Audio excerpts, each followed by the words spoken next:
తెలంగాణ రైతాంగానికైతే ఇది ఒక భారీ శుభవార్తగానే చెప్పవచ్చును.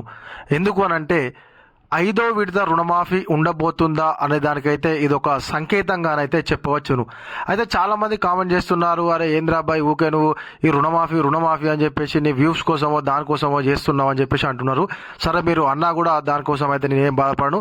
అయితే ఎందుకు నేను చేస్తున్నానంటే ఈ యొక్క విషయము ఇంకా కూడా తెలంగాణలో అన్నదాతలు దీని గురించి అడుగుతున్నారు, ప్రభుత్వాన్ని ప్రశ్నిస్తున్నారు. ఇంకా చాలా మందికి కాలేదు అనేది ఒకటి రెగ్యులర్గా మనకు బర్నింగ్ ఇష్యూగా ఉన్నప్పుడే రాష్ట్ర ప్రభుత్వం పట్టించుకొని అరే ఇంకా కూడా ఇంతమందికి రుణమాఫీ కాలేదా, ఇది నిజమేనా అని చెప్పేసి రాష్ట్ర ప్రభుత్వం కూడా దాని మీద ఫోకస్ చేయడానికి అవకాశం ఉంటుంది.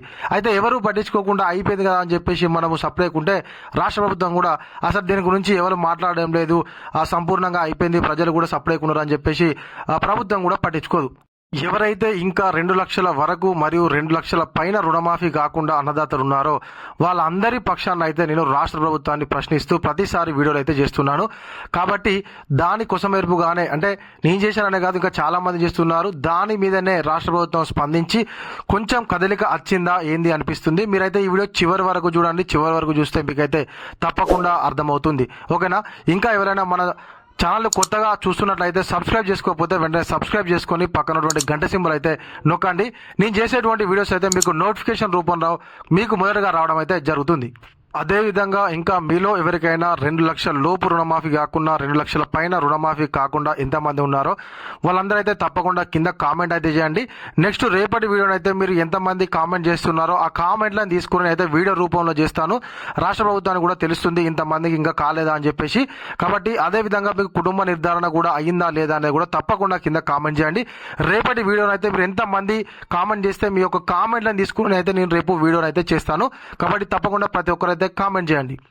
ఇప్పుడైతే మనమైతే టాపిక్లోకి వెళ్ళిపోదాం. అయితే 5వ విడత రుణమాఫీ వస్తుందా అనే దానికి ఎందుకు నీకు అనిపించింది అనే దాని గురించి ఇప్పుడు ఒకసారి మనం చూద్దాము. ఇక రుణమాఫీకి గ్రీన్ వెన్స్, కరీంనగర్ అర్బన్కి సంబంధించినటువంటి న్యూస్ ఇది.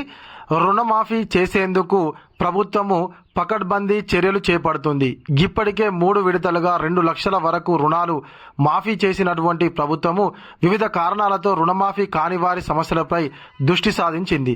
మండల వ్యవసాయ అధికారి కార్యాలయంలో అర్జీలను స్వీకరిస్తుండగా ఇప్పటి వరకు 8,129 ఫిర్యాదులు స్వీకరించారు. అత్యధికంగా శంకరపట్నంలో 1174 అర్జీలు రాగా అత్యల్పంగా ఇల్లంతకుంటలో 214 ఫిర్యాదులు అందాయి. యాప్లో కొత్తగా గ్రీవెన్స్ కాలం, క్రాప్ లోన్కు సంబంధించినటువంటి కొత్త కాలం అయితే రాష్ట్ర ప్రభుత్వం తీసుకొచ్చిందట. అయితే కొత్తగా గ్రీవెన్స్ కాలంను చేర్చారు. వచ్చిన ఫిర్యాదులను మండల వ్యవసాయ అధికారులు పొందుపరచాల్సి ఉంటుంది. ఏఓలు మాత్రమే ఉపయోగించేందుకు అవకాశం ఉండగా ఏడీఏ, డిఏఓలు పర్యవేక్షిస్తున్నారు. కారణాల వారీగా సదరు దరఖాస్తులను గ్రీవెన్స్లో అప్లోడ్ చేయాల్సి ఉంటుంది. ఇందుకు శనివారం ట్రయల్ రన్గా ఒక్కో ఏఓకు ఒక్కో కేసు నమోదు చేయాలని రాష్ట్ర వ్యవసాయ శాఖ కమిషన్ ఆదేశించారు. సదరు ప్రయోగము విజయవంతం కావడంతో ఆదివారం నుంచి అప్లోడ్లు చేయనున్నారు. లబ్ధిదారుల కుటుంబాలతో ఏవో సెల్ఫీ దిగి క్రోడీకరించాల్సి ఉంటుంది. ఎలాంటి అక్రమాలకు తావు లేకుండా కుటుంబ నిర్ధారణ చేస్తున్నారు. కాగా అర్హత గల ప్రతి రైతుకు రుణమాఫీ జరుగుతుందని జిల్లా వ్యవసాయ శాఖ అధికారి భాగ్యలక్ష్మి గారు అయితే వివరించారు.